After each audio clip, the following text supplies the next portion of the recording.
narrativa de Jesus é de uma profundidade enorme, mas ela vale para qualquer tempo da nossa história, desde o cristianismo aqui na Terra. Então Jesus é a porta, e para nós, que somos espíritas, cristãos espíritas, Kardec é a chave. E o significado da porta estreita é a dificuldade de trilhar o caminho do Evangelho, porque não é fácil, né? Nós bem sabemos disso.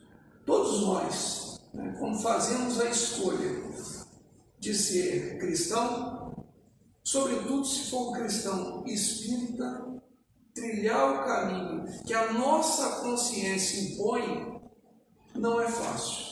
São agulhões, né? Todo dia que nós somos submetidos, todo dia tem provas, seja ela física, seja ela de ordem moral, né? E aí, dentro do texto que o Emmanuel desenvolveu, o cristão e o mundo, primeiro a erva, e é Jesus também no evangelho dele, lá em Marcos, depois a espiga, por último o grão cheio de espiga. O próprio Emmanuel ele desenvolve, Jesus usava com aqueles que eram da sua época a linguagem que eles compreendiam. Nós entendemos isso hoje. Eu estou comentando com vocês, é bem conhecido nosso, né? Que Jesus era cercado de pessoas muito simples. Muitos eram camponeses, eram homens que plantavam, que cultivavam a terra e falavam a linguagem de acordo com o público que o ouvia. Alguns eram pastores e ele buscava aquela característica daquele público dele para falar uma linguagem que ele podia ouvir. Mas essa linguagem para nós, se nós voltarmos no tempo, nós temos condições de voltar no tempo e compreender o que Jesus queria dizer. Então aqui é o crescimento de uma planta. Primeiro é a erva, né? Muito pequena, depois vem a espiga, né? E depois os grãos cheios na espiga. Isso também é a nossa condição de cristão, né? Cristão aqui no mundo. E aí o Emmanuel desenvolve: ninguém julgue fácil a aquisição de título referente à elevação espiritual. O mestre recorreu sabiamente aos símbolos vivos da natureza, favorecendo-nos a compreensão. Mesmo sendo simples, se a gente voltar no tempo, a gente compreende facilmente o que ele queria. A célebre frase dele, que Kardec era o bom senso encarnado. Quando o homem comum, continuando aqui com Emmanuel, descansa nas vulgaridades e inutilidades da existência terrestre, ninguém examina os passos. Suas atitudes não interessam a quem quer que seja. Quer ver uma coisa que me incomoda um pouco, e aí em tom de desabafo com vocês? A minha família são de católicos, minha mãe e meu pai eram católicos, eu me tornei espírita aos 19 anos, depois que eu adquiri uma hepatite, eu não pude sair de casa, um amigo me deu, na verdade ele me presenteou com um livro, que ele imaginava que era uma coisa, e o livro era outra, era um romance espírita, do Salvador Gentili, com o título Senzala, um livro fabuloso. Quem tiver oportunidade de ler, gostar de ler romance, é um livro fantástico. Eu deparar com aquele livro, eu comecei, aquilo me despertou, ali eu me tornei espírita. Na verdade, possivelmente eu já o era e não sabia, mas aquilo foi o estopim para que eu me tornasse espírita. Mexeu tanto comigo que eu não conseguia largar o livro. Eu tinha um amigo comum que era espírita e comecei a perguntar para ele. Ele me deu o que é o espiritismo e o livro dos espíritos. Eu não conseguia parar de ler. Que ali estavam todas as respostas que me satisfaziam. Perguntas e respostas, é claro.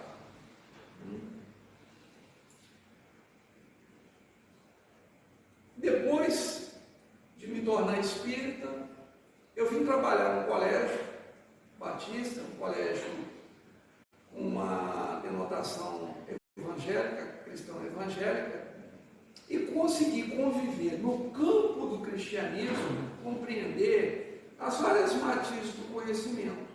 Mas tem uma coisa que, de certa forma, me machuca um pouco. Eu convivi muito com os evangélicos, no dia a dia. Vi pessoas ali maravilhosas, aprendia muito com eles, muito. E uma coisa que me machuca e me incomoda é quando, às vezes, um irmão nosso, que tinha uma vida, vou usar um palavreado vulgar, que tinha uma vida torta, e resolve se ajustar. Olha, a pessoa bebia muito, jogava, tinha uma vida totalmente desregrada. Quando vai para a igreja simples, às vezes modesta, a pessoa se passa a ter um regramento. A quantidade, esse pensamento, esse trecho aqui que o Emmanuel fala, é impressionante como eles ganham um carinho. Poxa, a vida toda bebendo e fumando, agora quer dar lição de moral? Nossa, apedrejar um irmão nosso que resolve mudar. Isso vale para nós também. Mas eles parecem que carregam essa marca. E sempre que eu posso, eu aponto favoravelmente a eles. Eu acho que eles têm uma força de vontade enorme. Para nós espíritas, nós temos um conhecimento um tanto diferenciado deles. Né? Nós temos uma compreensão do mundo espiritual, do passado, potencialmente do futuro. Eles nem têm isso, mas tem uma força de vontade férrea e nos torna firmes naquilo que eles acreditam. E as pedras vêm, como o Emmanuel fala. Deixa eu ler aqui, que aqui vai ser melhor. Tá? Todavia, lhe surgindo no coração a erva tenra, Jesus se referia no Evangelho, da fé retificadora, sua vida passa a constituir objeto de curiosidade para a multidão. Vocês devem conviver com muitos irmãos nossos, até de outras denominações, nem mesmo católico, ou até no meio espírita. Talvez alguns de vocês até passaram por isso. Olha lá, deu certinho, pulava carnaval, gostava de bebida, agora vai para o centro, virou fanático. Quantas vezes esse hábito nos são lançados? Às vezes na própria família, né? Às vezes na própria família. Milhares de olhos que não viram quando o desviado na ignorância e na indiferença segue-lhe agora o gesto mínimo com acentuada vigilância. Aí fazendo assim uma brincadeira, né? Tem um confrade nosso que ele fala que a gente tem sempre uma vizinha que toma conta da gente, né? Ele fala que é vizinho, né? Mas tudo é brincadeira. Aqui nós pegamos a figura desse gato, né? E fica reparando a nossa vida agora. E acompanha os passos. Ó, fulano comprou um carro novo, tá vendo? Mas está lá no centro. Está lá no centro. Olha o orgulho dele. Entrou no carro novo ali. Comprou uma casa nova. Olha a roupa que ele anda. Quantas vezes são lançados coisas desse tipo para a gente? Quando você tinha uma vida pouco regrada, se a gente pode usar isso, ele é reparável. Quando você começa a tomar uma decisão, sair da erva, como Jesus disse, se tornar espiga, quando você rejeita a porta larga e faz a escolha pela porta estreita, tem sempre alguém observando os nossos passos. E aí acrescentando, né? Esse lado do outro. Às vezes é dos dois lados da vida, né? Porque nós acreditamos que do outro lado nós somos acompanhados por uma multidão, né?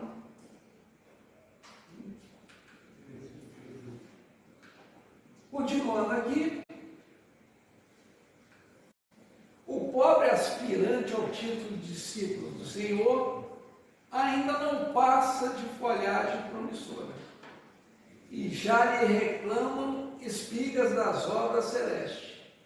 Conserva-se ainda longe da primeira penúltima, das asas espirituais, e já se lhe exigem voos supremos sobre as misérias humanas. E aí para a cobrança bem mais firme. Está indo no centro, às vezes um deslize seu, você faz um comentário indevido, desabafa, né? Reclama, né? Mas você não é espírita? Oi? Ah, mas você é espírita, você vai lá no centro para quê? Agora você está reclamando? Exigem,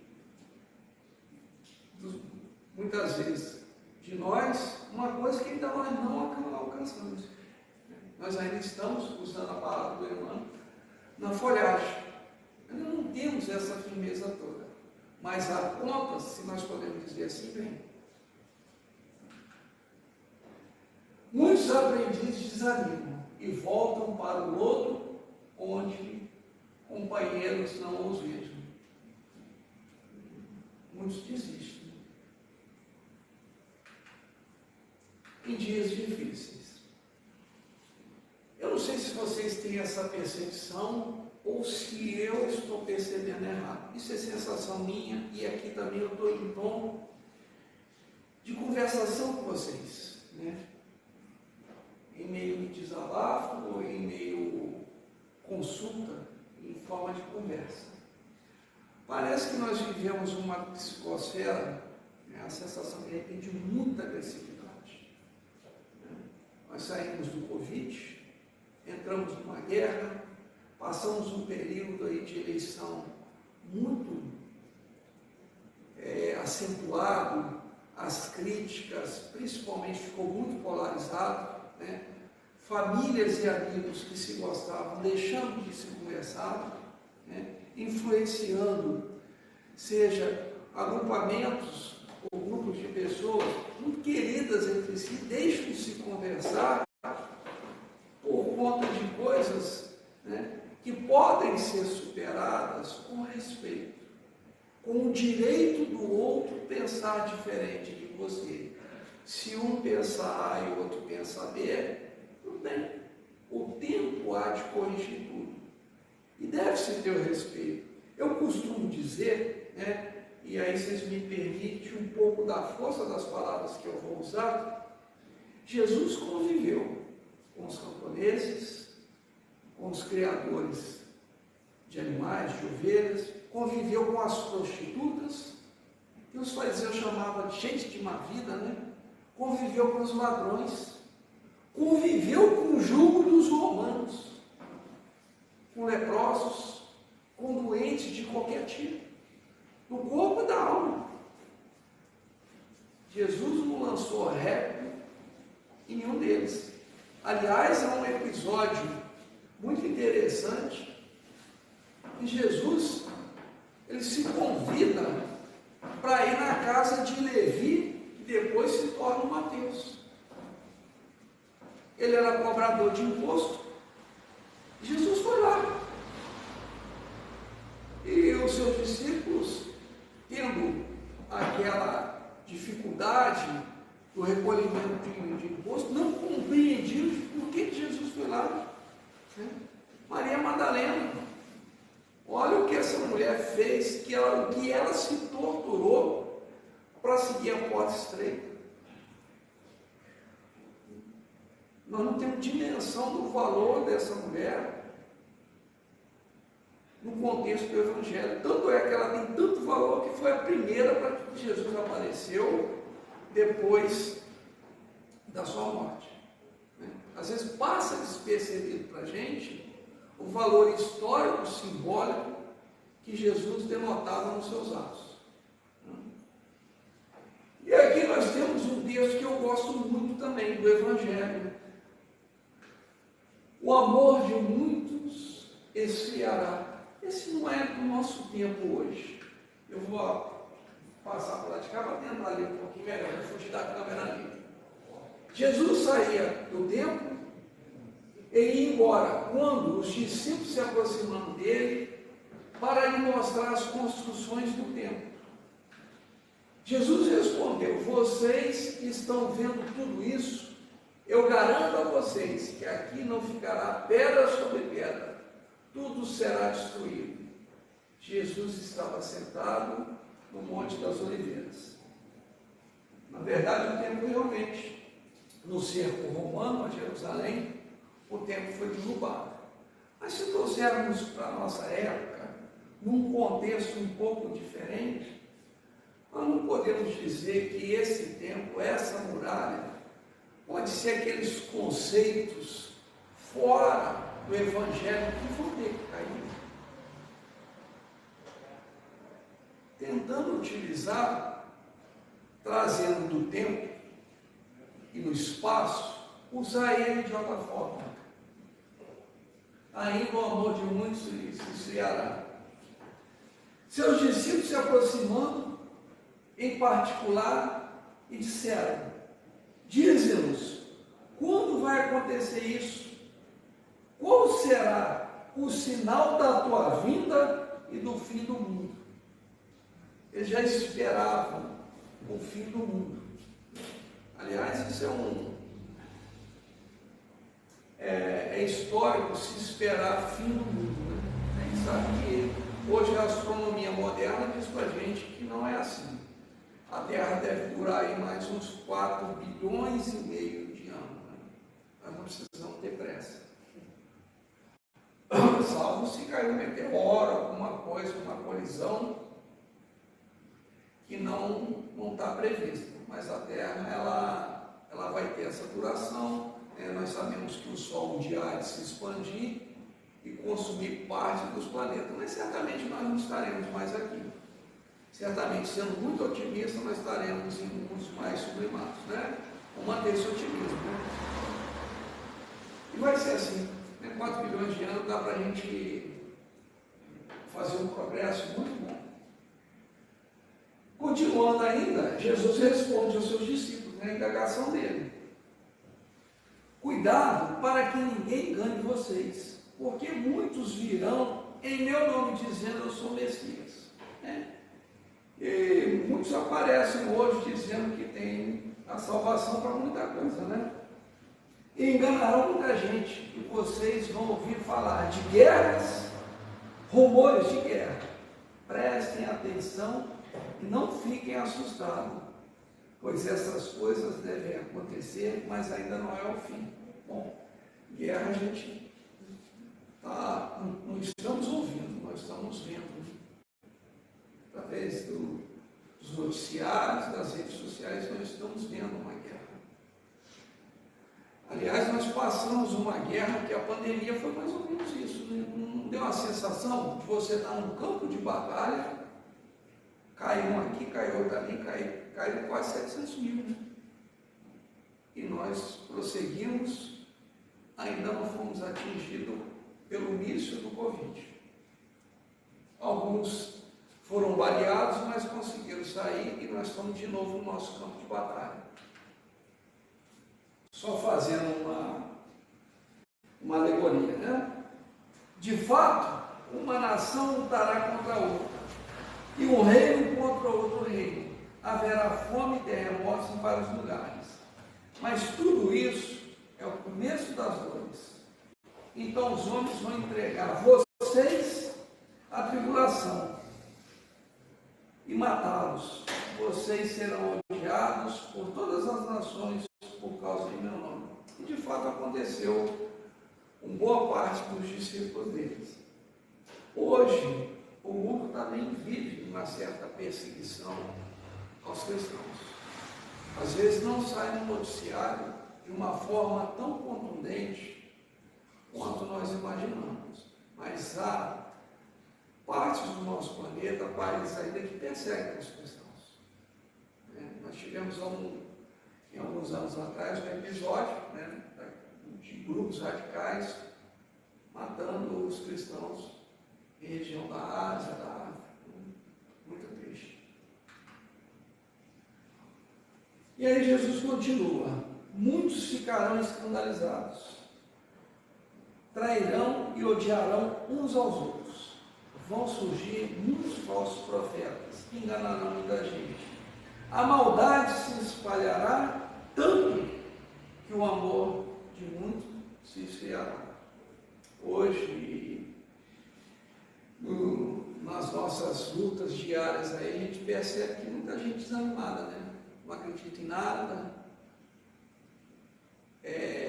cultiva um pessimismo muito grande diante desse mar de coisas tristes que todos nós passamos. É uma sensação assim, muito negativa que a gente às vezes recolhe no meio que nós vivenciamos. As pessoas se fecham para si mesmas, né? Não percebem o outro do lado. Né? Eu, quando nós falamos isso, vale para nós, é um exercício para nos policiar, né? Para que a gente não fuja do Evangelho de Jesus. Aqui eu acho que não vai dar certo. Não vai não, eu tenho que minimizar aqui, igual o Felipe me falou.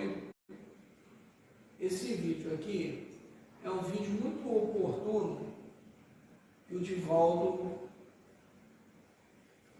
em uma conferência... Olha a revelação. Espíritos devotados ao mal, inimigos de Cristo, reuniram-se para apressar o sofrimento humano. Judeus do passado, que foram vítimas das cruzadas, vítimas dos expurgos, que padeceram a Inquisição, procuraram muçulmanos, que também foram odiados nas cruzadas, nos expurgos, na Inquisição, para unir-se, abandonar seus pontos divergentes e por algum tempo reunir-se no além-túmulo contra o inimigo comum, Jesus de Nazaré, e trabalharem de maneira que o cristianismo enfraqueça-se. Consequentemente, os valores ético-morais desapareçam e o caos tome conta da sociedade.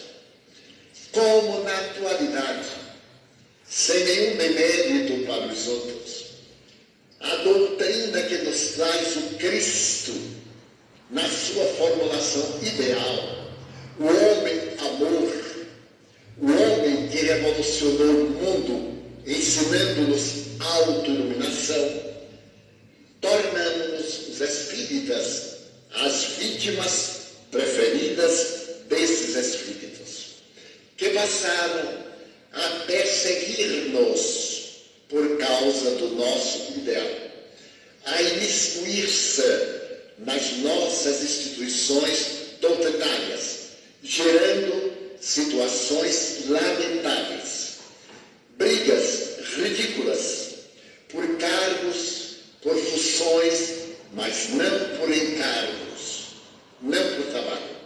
A maledicência graça entre nós. Sejamos honestos a ponto de reconhecer. As inimizades formaram grupos dos grupos, dificuldades de todo jaiz e apêndices à doutrina têm sido inspirados para nos desviarem da codificação que é a espinha dorsal da doutrina que nós abraçamos. Então, o que vemos? Espíritas que desertam, espíritas que estão dominados pelos conflitos, pelas dúvidas, espíritos e espíritas fragilizados. Quando lhes acontece qualquer fenômeno natural na evolução, mas por que eu? Por que eu estou sofrendo? Então, não acredita em reencarnação. É uma teoria, porque a função da reencarnação é explicar-nos porque sofremos, porque temos dificuldades, porque temos desafios, porque a nossa vida é mais amarga do que outras vidas, ou é melhor, ou temos facilidades, uma inteligência brilhante. É a reencarnação que nos esclarece. Nada obstante, muitas pessoas dizem, eu me tornei espírita, e no entanto eu estou sofrendo. Mas o espiritismo não é para eliminar a dor do nosso débito. O espiritismo é para iluminar nossa alma, para não adquirirmos novos débitos e resgatarmos os velhos através do amor.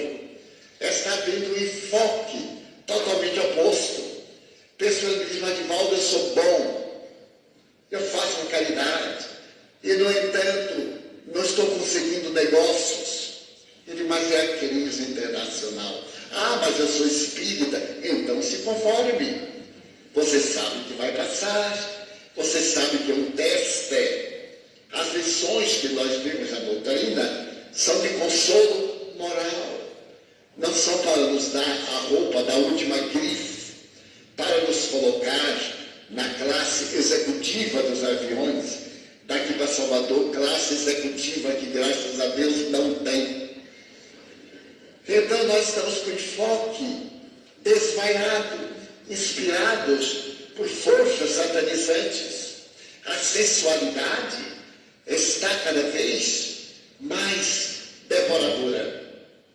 Perdemos o hábito de nos olhar como irmãos e nos olhamos como cupidos, desejosos, atormentados e pior, em algumas casas nossas, onde deveria vigir o respeito, a consideração, a estima.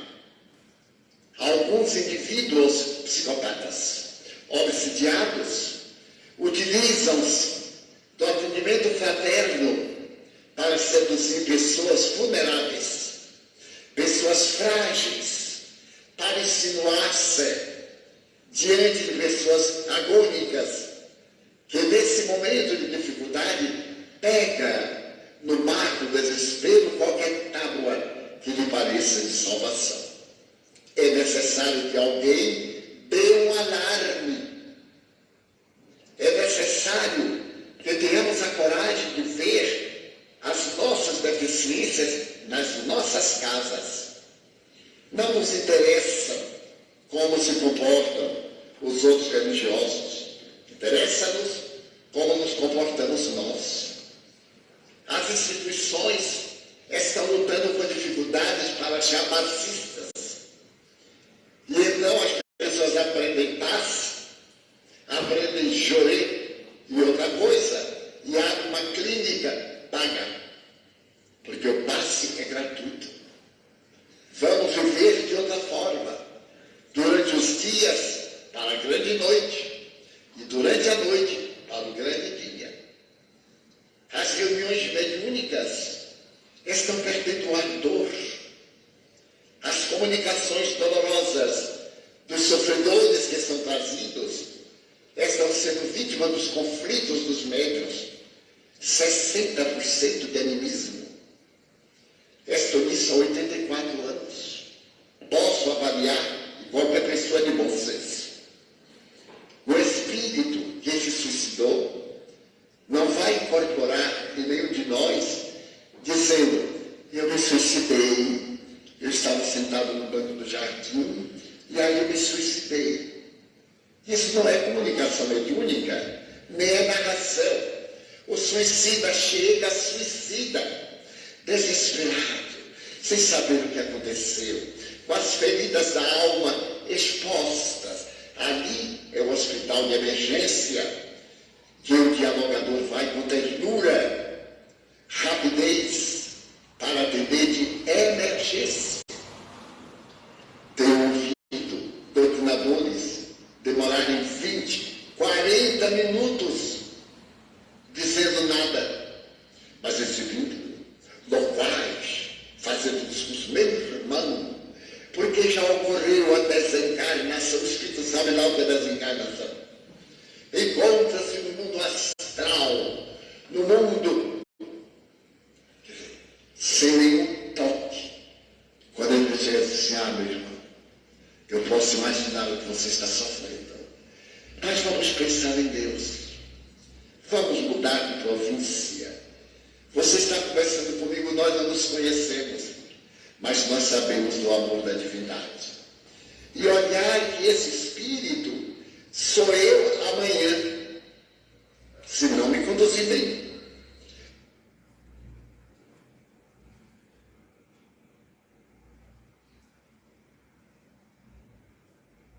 Vocês vão ter paciência comigo. O Felipe me abandonou. Eu tô crucificando o Felipe pela minha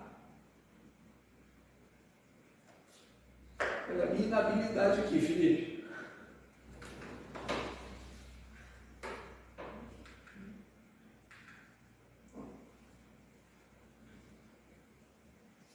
E essa conversa, né, essa palestra que o Divaldo fez, traduz muito o tempo que a gente vive, né?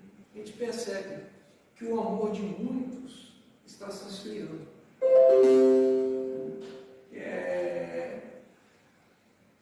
Mas Jesus ele acrescenta no seu Evangelho. Ele dá um alento para a gente.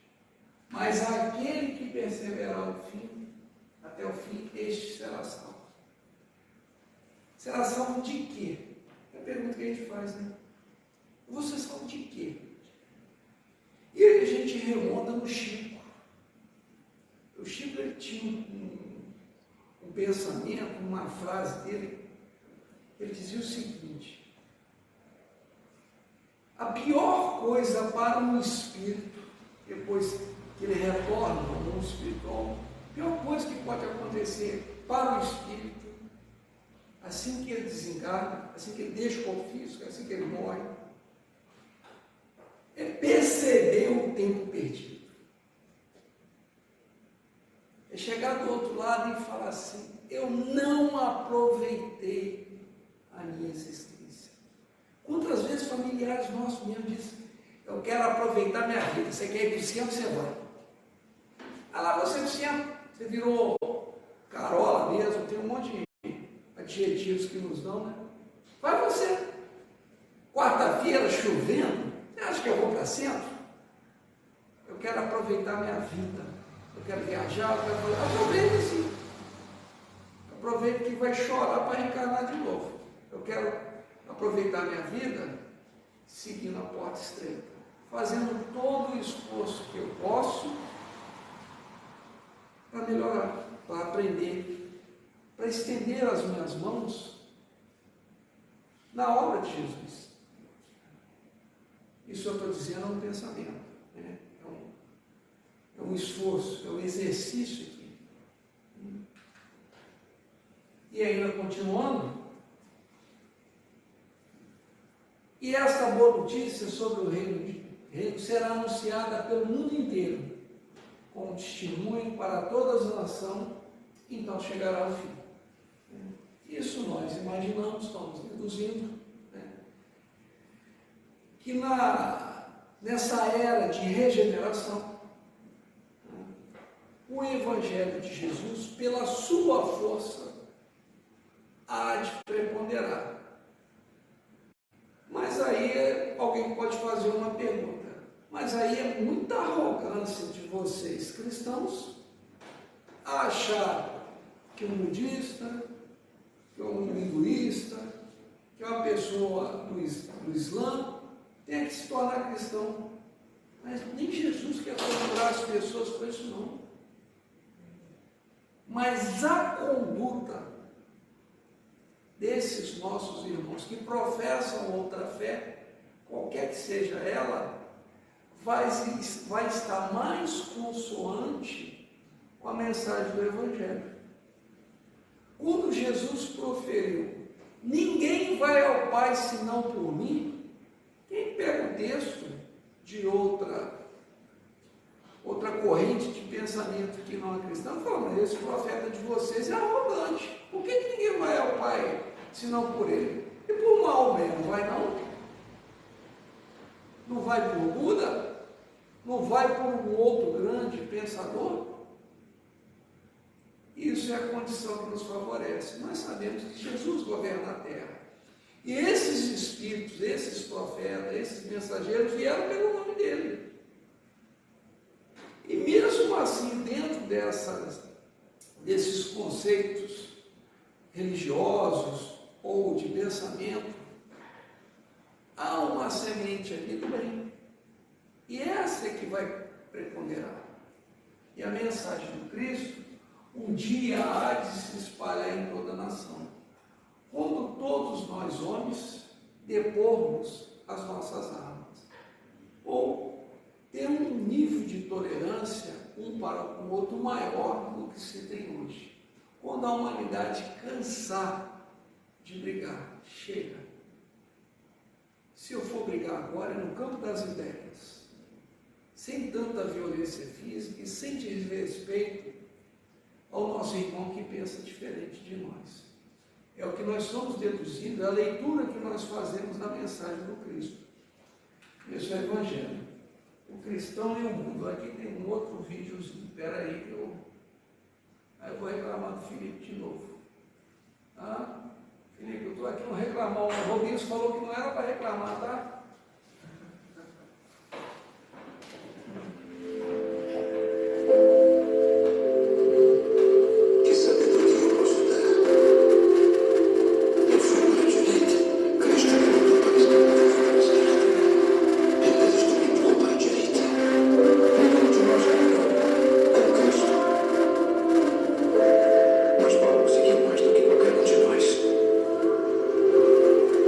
Eu ouvi ser espancado,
de Tarso.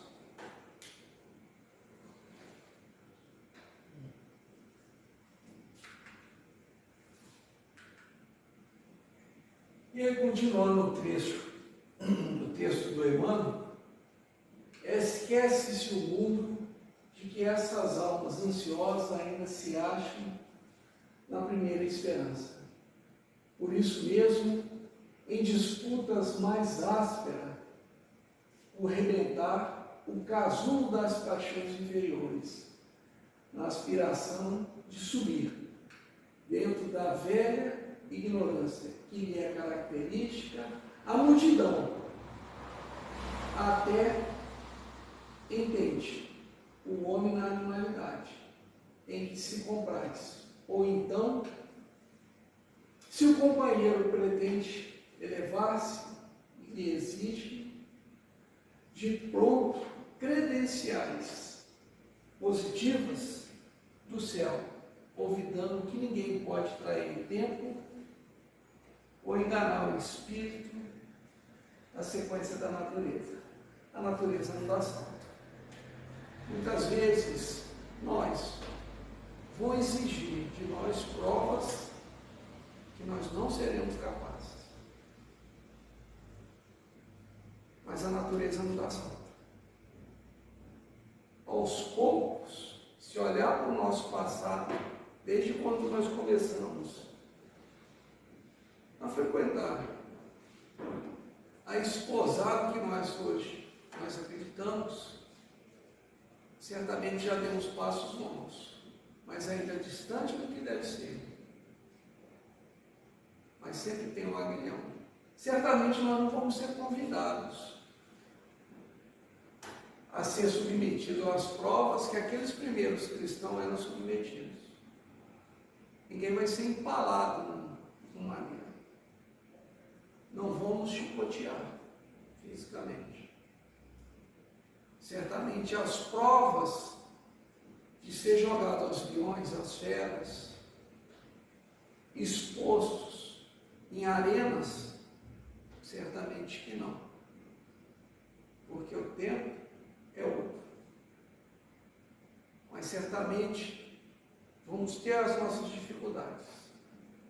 A arena que nós vamos enfrentar, os leões, na maioria das vezes está dentro de nós. O cristão e o mundo. Resta ao cristão cultivar seus propósitos sublimes. Ouvir o mestre, primeiro a erva, depois a espiga, por último, o grão cheio de espiga. Eu venci o mundo. Mais um videozinho.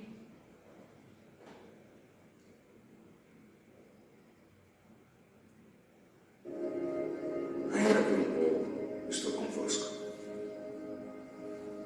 Um novo mandamento vos dou: que vos ameis uns aos outros como eu vos amei a vós, que também vós uns aos outros vos ameis.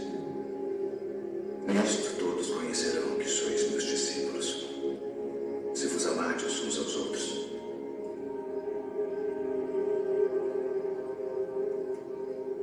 Deixo-vos a paz. A minha paz vos dou, não vou-la dou como o mundo a dá. Não se turbe o vosso coração, nem se atemorize. Saí do Pai e vim ao mundo. Outra vez deixo o mundo e vou para o Pai. Eis que chega a hora. E agora, que vós sereis dispersos, cada um para a sua parte, e me deixarei só. Mas não estou só, porque o Pai está comigo.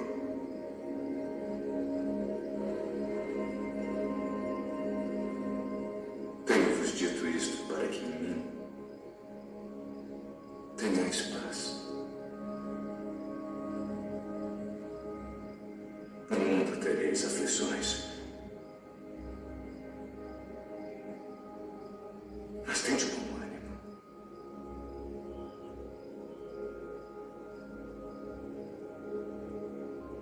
Eu venci o mundo.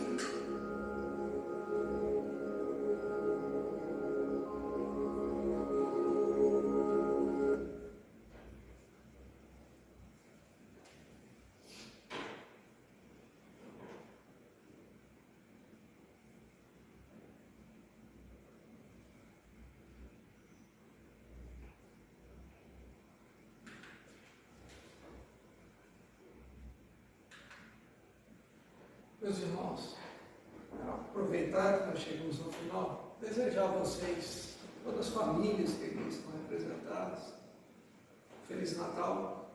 É uma data de muito significado para nós, né?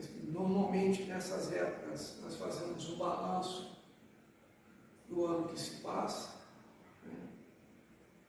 E muitas vezes a gente faz, vamos dizer assim, propósitos, promessas com a gente, muitas vezes com um ano que vai vir, né? Às vezes a gente fala assim, o ano que vem, assim que passar as festas, eu vou fazer o regime, eu vou passar a fazer ginástica, eu vou fazer um curso, Mas para nós, talvez que a gente pode procurar, talvez o maior propósito que podemos ter com nós mesmos, é de tentar chegar ao final dessa existência do outro lado da vida, né? Dentro daquilo que o Chico falava, aproveitando o meu tempo, aproveitei a minha encarnação, e dizer como Jesus disse aqui, eu venci o mundo. Muita paz.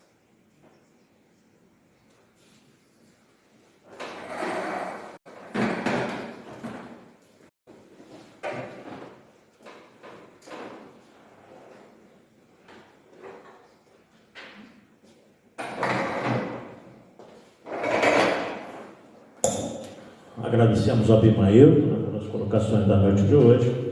Deus te abençoe, meu amigo, querido amigo. Leve nosso abraço, nosso carinho lá para o pessoal do Leão de. Agradecendo a presença de todos vocês no salão, daqueles que estão nos assistindo ao vivo pelo Facebook.